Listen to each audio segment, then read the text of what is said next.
Is America on the brink of a genuine health revolution?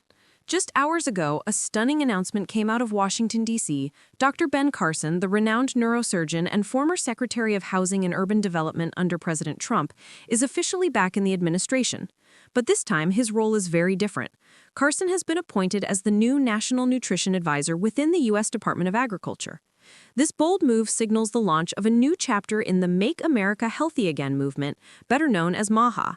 And if what we're hearing is true, this initiative could completely reshape America's health, nutrition, and food policy for generations to come.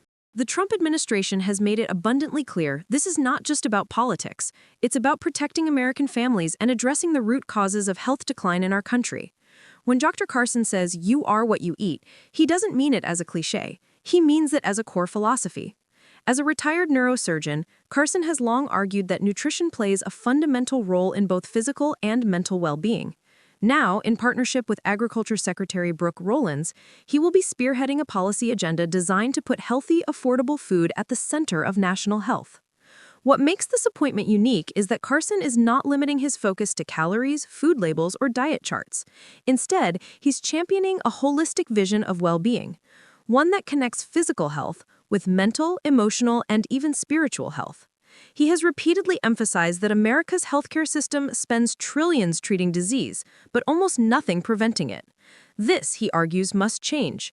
Instead of a sick care model, Carson wants to see a true healthcare system emerge, where prevention, nutrition, and lifestyle take priority over endless prescriptions and hospital bills.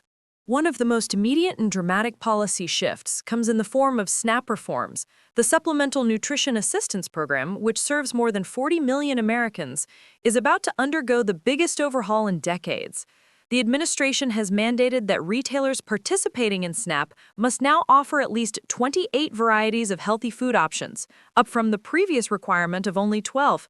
This isn't just about numbers, it's about access. Families who depend on SNAP benefits, often America's most vulnerable households, will now have far greater access to protein-rich and nutrient-dense foods. Secretary Rollins explained the difference. Previously, retailers could meet protein requirements with something as minimal as beef jerky or a few protein bars. But under these new rules, stores must stock real, diverse, and healthy options, including eggs, poultry, turkey, ham, cheese, and dairy products. For millions of struggling families, this could be a lifeline. Carson's personal journey makes this all the more compelling. From growing up in poverty in Detroit to becoming one of the most respected neurosurgeons in the world to serving in President Trump's cabinet, his life story is often described as the embodiment of the American dream. Now his move into national nutrition policy highlights the diversity of experience within the Trump administration. As Carson himself has noted, families at the lower end of the economic scale often have the least access to proper nutrition. That must change. Working alongside Carson is another high-profile name, Health and Human Services Secretary Robert F. Kennedy, Jr. Together, Carson and Kennedy are pushing a comprehensive health reform agenda that spans from soil treatment in agriculture, to harvesting, to grocery distribution, and finally to family dinner tables. This farm-to-table government strategy is unlike anything Washington has attempted before. And given Carson's medical credibility and Kennedy's long-standing interest in public health, this partnership could become one of the most consequential alliances in U.S. policy today. Of course, not everything is without controversy. Recently, the Trump administration announced new findings suggesting a potential link between acetaminophen, widely known by its brand name Tylenol, and rising autism rates. This sparked heated debate in the medical community. While some experts have called the claim reckless, others argue it deserves serious investigation.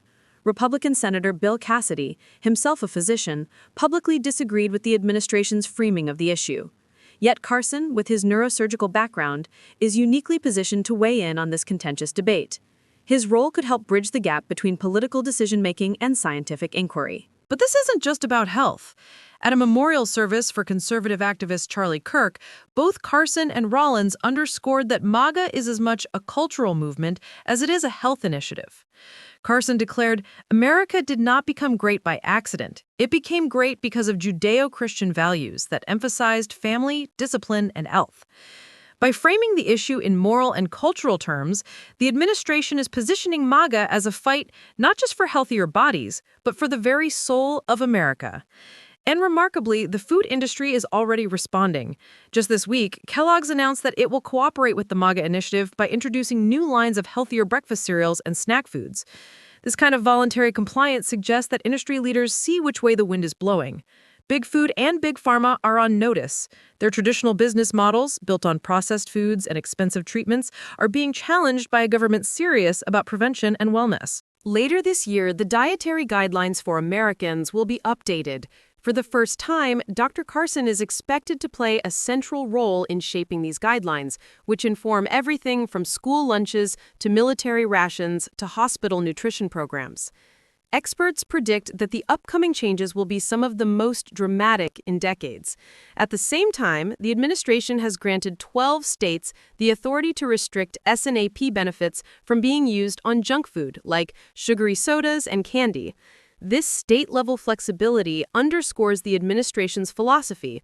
Washington will set bold standards, but states will serve as laboratories of democracy in tailoring policy to their communities.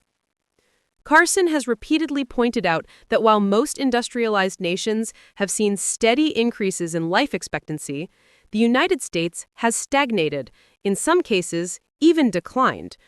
Chronic illnesses like diabetes, obesity, and heart disease are rising sharply, and life expectancy is flatlining. To Carson, this is not just a medical crisis. It is a national security and economic crisis. He argues that without healthier citizens, America cannot maintain its productivity, innovation, or global leadership. In the wake of recent episodes of political violence across the country, Carson has been calling for unity. He emphasizes that Americans may have different political or cultural views, but that should not make them enemies. Health, he argues, is the common ground that transcends division. We may not agree on everything, but we can agree that healthier families make for a stronger nation. That message is central to the MAHA vision, a unifying mission that blends policy with patriotism. Unlike many past administrations, Trump's health policy is not leaning heavily on regulation and confrontation. Instead, Carson and Rollins are prioritizing cooperation with industry. The idea is simple: get companies to voluntarily shift their practices, rather than force them through endless red tape. And early signs are encouraging. Several companies have already begun reformulating products and pledging healthier options, a sign that voluntary compliance may succeed where strict mandates often fail.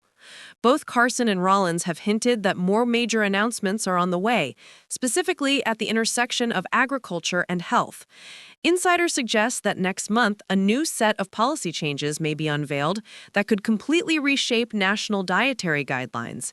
This anticipation is helping to sustain momentum for MAHA, ensuring it doesn't fade into just another forgotten policy slogan.